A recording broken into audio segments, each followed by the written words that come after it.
teachers of Reddit, what was the most annoying thing you ever had to deal with in class? Bottle flipping and dabbing. To this day the sound of a half-filled bottle of water landing on the floor fills me with rage. I see a bottle flip and it goes straight in the bin or on my desk until the end of the lesson. My students used to dab as they entered the classroom, and one time I dabbed back. They never did it again, haha. Nothing kills a young person shibboleth faster than seeing one of the aged ones do it. Kids using ruler or any other object to reflect light onto the board or your face. It's just irritating, but they act like chimps who have discovered fire and giggle like there will never be anything funnier. I love my job though. One kid in my class figured out how to turn the projector on and off using an app on his phone. That poor teacher never knew which one of us it was. I had a student years ago named Marco. Marco has Tourette's and his tics were usually calling out mom, Lily his sister, and most often his own name. Try teaching algebra when you hear Marco, and without fail a few kids yell Polo all year long. Note, only really annoying for me. Marco thought the exchange was hilarious and was quite the popular kid.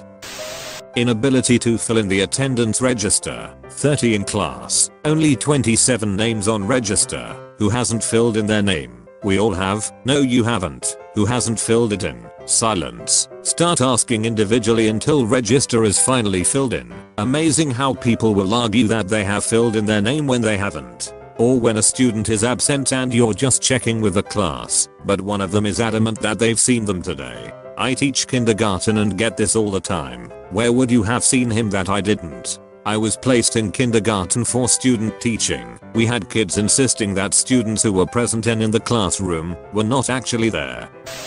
The principal, easily the most annoying thing. The first school I worked at, the principal would go to every classroom every day, sometimes multiple times per day. He and the vice principal tried to micromanage every aspect of teachers' classrooms. All it did was disrupt the flow of the class and piss off both my students and me on a daily basis. Parents who ask why I've not taught their 2-year-old to read. Dude, if they were ready and we had the staff to sit one-on-one to teach them, I'd love to, but I'm too busy changing them, cleaning and doing pointless paperwork. There is a lot more to learning to read than sitting a kid down and trying to shove books down their throats. Also revenge poopers. Little Johnny got mad because I didn't let him put the Lego up his nose or keep hitting Sally. He goes and poops on the floor and waits for me to find it. You could not pay me enough. I'm a computer science teacher. This is important as my students usually have access to a computer. One student likes to be hated by the other students, so he found an online tone generator and set it to a frequency that older people wouldn't be able to hear, but it would massively annoy his classmates. Thankfully I'm not particularly old and have fairly tuned in hearing from a background in audio engineering, so I could just mute his computer. The most annoying part is that if he put as much effort into his work as he did into creative ways to piss people off, he could do really well. He wants attention, and negative attention is easier to get than positive attention. I work in a middle school and we have a student like this. I caught him being a decent person by just walking to class on time and following dress code, so I complimented him. He freaked out. Then another teacher did the same thing that day. He freaked out again, in a good way. Whenever I see him I make a point to speak with him now. He still purposefully annoys his peers, but it doesn't seem to be his main purpose in school. The country I teach in sells energy drinks to the small children on their break. Then they come into class bouncing off the walls and won't stop talking. The absolute most stressful thing I've ever experienced in my life.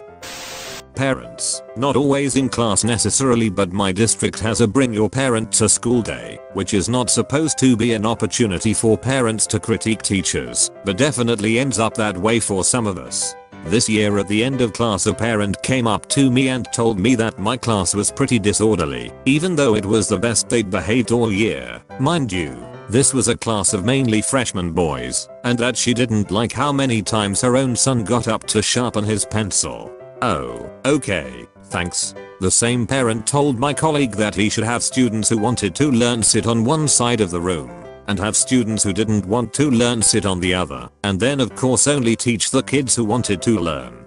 The irony in that suggestion was that her son would be on the doesn't want to learn side, but as public educators we're not allowed to say anything. Just smile and nod. Smile and nod. My students once welcomed a stray dog in the room, where he promptly vomited. The week prior they had a dirty street pigeon in there, claiming it was a pet. It shiz all over. I grew weary. Next time on Janitor Hell. Once during the year 10 maths class I was teaching there was a really bad smell. It smelled like poop. At first I thought maybe someone had just farted, but it was much stronger than that. The students started to move away from the smell and it turned out they were all moving away from one student. It turned out that one of the students in the class struggled from incontinence and had actually pooped his pants during my maths class. I never thought that I would have to deal with that considering I only teach senior high school students. The paycheck. I'm a student, but one of my teachers was telling me today about how his class was critiquing an anonymous essay from a student who took the class in the previous year, and one kid raises his hand and says, "I'd rather circumcise myself with a rusty tin can than read that again." And the guy I was talking to, the teacher, said he had no idea how to respond. I would imagine that tin doesn't rust, you probably meant a steel can. Squeaky chairs. It seems silly, but when chairs squeak every time a kid moves. University level, so I'm not sure if this counts, but he would come to class and watch television shows on his laptop. I don't have an attendance requirement. I asked him to please just watch them outside instead of coming to class. He said he was very sorry and would not do it again. After that he was still pretty clearly watching shows in class on his laptop, with the sound down, but would click away anytime I came near. I don't understand. At least watch it silently with subtitles on.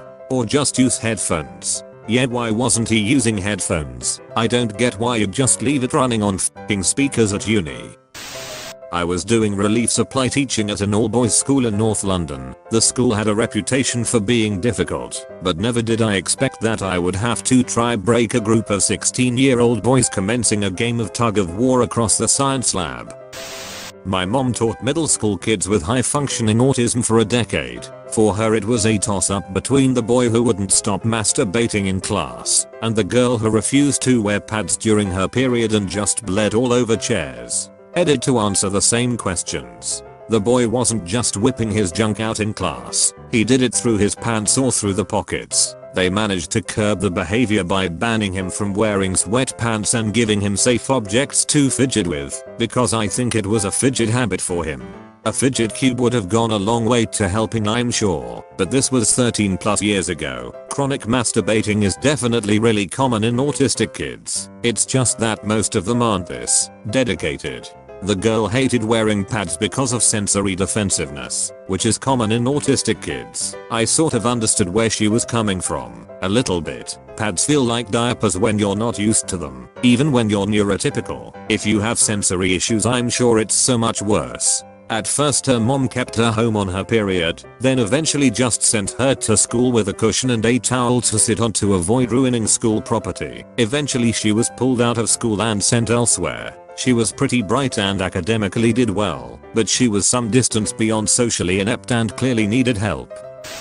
When they don't want to answer my question and the silence through the whole class is deeper than Mariana Trench.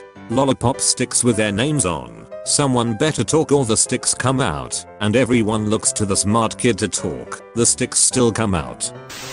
I'm not a teacher, but if you're not familiar with Kahoot, it is a game where all the students go on their phone or a laptop and enter a game code and look at the projector to answer the questions on their phone. However, there is a feature that allows you to choose a custom name and it has no filter, unless the teacher manually removes them. Examples of names we use include the teacher's full name, I want to Kahoot myself, and pretty much any swear word that comes to mind. And then when some kids start getting bored after a couple of games, a handful of students will open a website called Kahoot Killer, and they can make up to 10,000 accounts log onto this Kahoot server, and you often get a sudden surge of accounts called Somalian pirates or Mike Hunt flooding into this game and beating everyone. I found an effective solution to this problem was to save the Kahoot results, useful for keeping track of how they're doing anyway, but then showing parents the names at parents' evening. I've had a lot less issues after that.